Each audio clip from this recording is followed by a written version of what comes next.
వాళ్ళు ఎతుకుతున్నారు కాబట్టి నేను నా అవతారాన్ని మార్చుకున్నాను సార్. నేను వాళ్ళు ఎతుకుతున్నారు కాబట్టి వాళ్ళు నన్ను ఈ పొజిషన్లో చూస్తే తట్టుకోలేరు సార్, చచ్చిపోతారు వాళ్ళు. మా ఫ్యామిలీ మెంబర్స్ ఎవరైనా కానీ ఈ పరిస్థితుల్లో చూస్తే తట్టుకోలేరు వాళ్ళు, చచ్చిపోతారు వాళ్ళు. మా బ్రదర్స్ కానీ, మా ఫ్యామిలీ మెంబర్స్, మా మదర్ కానీ, మా చెల్లెళ్ళు కానీ, మా వైఫ్ అయితే దేవత సార్. రోజు కాళ్ళు అడిగి దండం పెట్టాలి. కానీ ఏం చేస్తాం సార్, తాగుడు ఒక్కటి బానిస అయిపోయి నాశనం అయిపోయినా సార్. వీడికి ముక్కలు ఏరుకొని తాగాల్సిన పరిస్థితి వచ్చింది. 30,000 జీతగానే సార్ నేను వాటర్ డిపార్ట్మెంట్లో. నేను టెక్నికల్ గ్రేడ్ 2 సార్.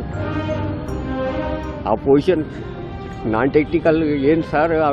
ఆ టైంలో నేను 10th చదివిన సార్. నేను as per seniority technical grade 2 sir. నా లెవెల్ అది.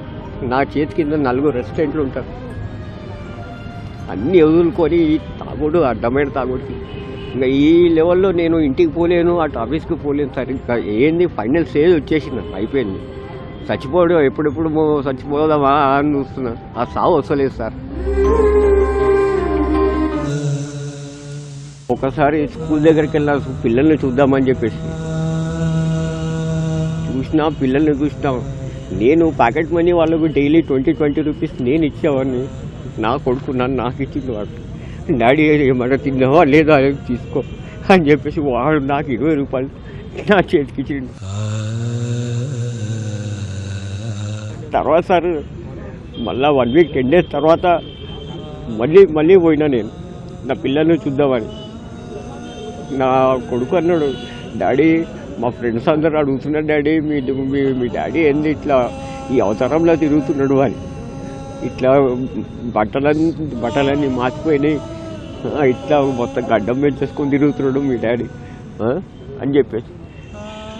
నా కొడుకు ఒక మాట రావద్దు, నేను ఇట్లా నాశనం అయిపోయినా నా పిల్లలు కూడా నాశనం, నాకు కూడా పిల్లలు ఇది కావద్దని చెప్పేసి స్కూల్ కూడా పోతలేదు సార్. 1.5 year అవుతుంది నా పిల్లల్ని చూసి. ఎట్లా ఉన్నారో భగవంతుడు, ఎట్లా ఉన్నారో.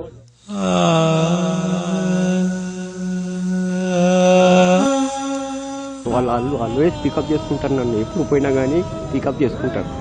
కానీ పోవడానికి నాకు సాహసం లేదు సార్. ఎందుకంటారా, ఇన్ని రోజులు ఒక మొగోడు ఒక మనిషి పుట్టిన తర్వాత, పెళ్లి చేసుకున్న తర్వాత భార్య పిల్లల్ని వదిలేసి తాగుడికి బానిసై రోడ్డు మీద బతుకుతుందంటే వాడిని ఏమంటారు సార్? వాడిని గోల్డెన్ లైఫ్. గవర్నమెంట్ ఉద్యోగం ఉంది, సొంత ఇల్లు ఉంది, భార్య పిల్లలు మంచి వాళ్ళు. ఇంకా ఇంతకంటే ఏం కావాలి సార్ లైఫ్కి?